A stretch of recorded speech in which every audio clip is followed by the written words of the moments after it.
जगन्नाथपुरी में कर्माबाई नाम की एक महिला रहती थी और उसका ठाकुर जी के साथ ऐसा प्रेम था कि खुद भगवान श्री कृष्ण कर्माबाई के हाथ की बनी हुई खिचड़ी खाते थे। अब कर्मा रोज अपने नियम के अनुसार सुबह सवेरे जल्दी उठकर भगवान श्री कृष्ण के लिए बड़े प्रेम से खिचड़ी बनाती और भगवान को थाली में भोग लगाती।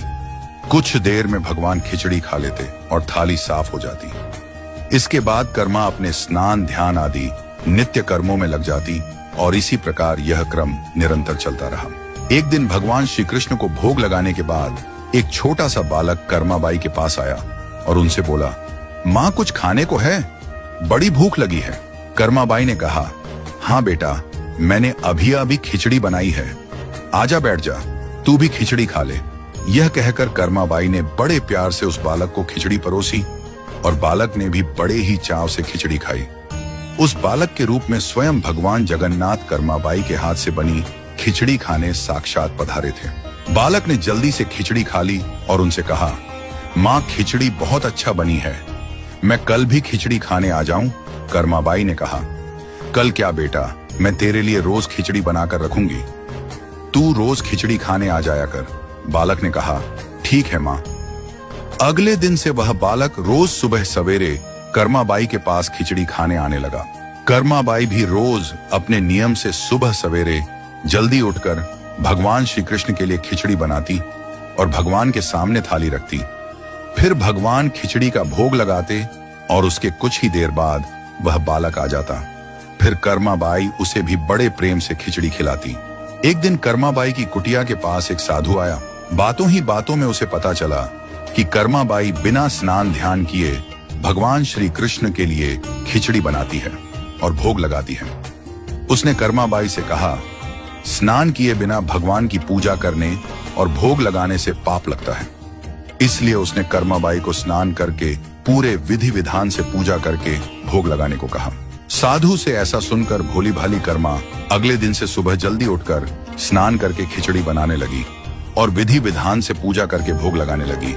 ये सब करने में कर्माबाई को बहुत देर लग जाती, लेकिन वह बालक तो रोज सुबह अपने समय से आ जाता और कर्मा से कहता, माँ मुझे भूख लगी है, मुझे जल्दी खिचड़ी दे, माँ जल्दी कर, माँ जल्दी कर। जब कर्मा भगवान श्री कृष्ण को भोग लगाकर बालक को खिचड़ी खाने को देती तो वह बालक उसे बहुत ही शीघ्रता से खाकर हाथ मुंह साफ किए बिना ही जल्दी से उठकर भाग जाता और यह क्रम कुछ दिनों तक ऐसा ही चलता रहा। इन्हीं दिनों में भगवान श्री जगन्नाथ जी के मंदिर में सुबह के समय भगवान की मूर्ति के मुख पर खिचड़ी लगी हुई रहती। यह देखकर भगवान जगन्नाथ की सेवा में रहने वाले पुजारी, जो स्वयं बहुत बड़े कृष्ण भक्त थे, वह सोचते, आजकल ये भगवान श्री जगन्नाथ जी के मुख पर खिचड़ी कैसे लगी रहती है?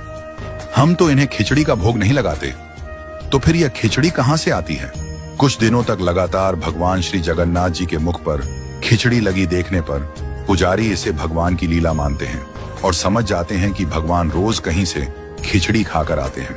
भगवान की लीला को जानकर वह मन ही मन भगवान श्री जगन्नाथ जी से पूछते हैं कि कहां से खिचड़ी खाकर आते हो प्रभु, हमें भी तो बताओ। उसी रात भगवान श्री जगन्नाथ जी पुजारी के सपने में आते हैं और उनसे कहते हैं कि मेरी एक भक्त है कर्माबाई, जो जगन्नाथपुरी में ही रहती है।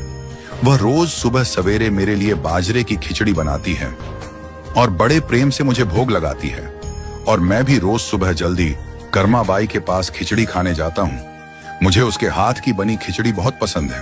परंतु कुछ दिन पहले कर्मा के पास एक साधु आया और कर्मा को स्नान ध्यान करके विधि विधान से पूजा करके भोग लगाने को कह गया। इसलिए आजकल वह विधि विधान से पूजा करके भोग लगाती है और उसके बाद मुझे खिचड़ी खिलाती है।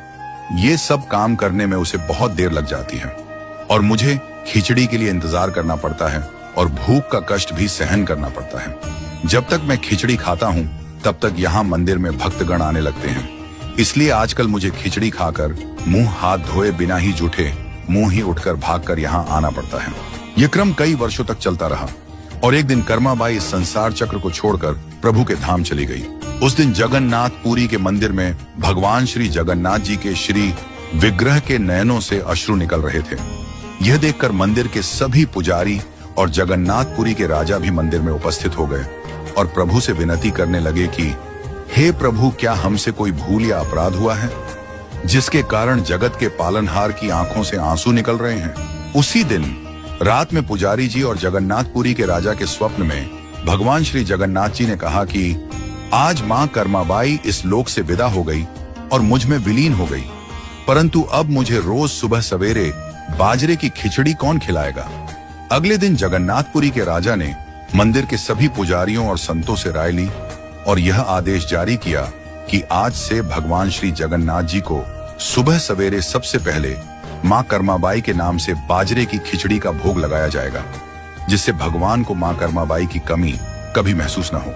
इसीलिए उस दिन से लेकर आज तक भगवान श्री जगन्नाथ जी के मंदिर में श्री जगन्नाथ जी के विग्रह को 56 भोग से पहले बाल रूप में बाजरे की खिचड़ी का भोग लगाया जाता है और इसे बाल भोग कहा जाता है। सैकड़ों सालों के बाद भी श्री जगन्नाथ मंदिर में मां कर्माबाई की याद में यह प्रथा आज भी वैसी की वैसी चली आ रही है।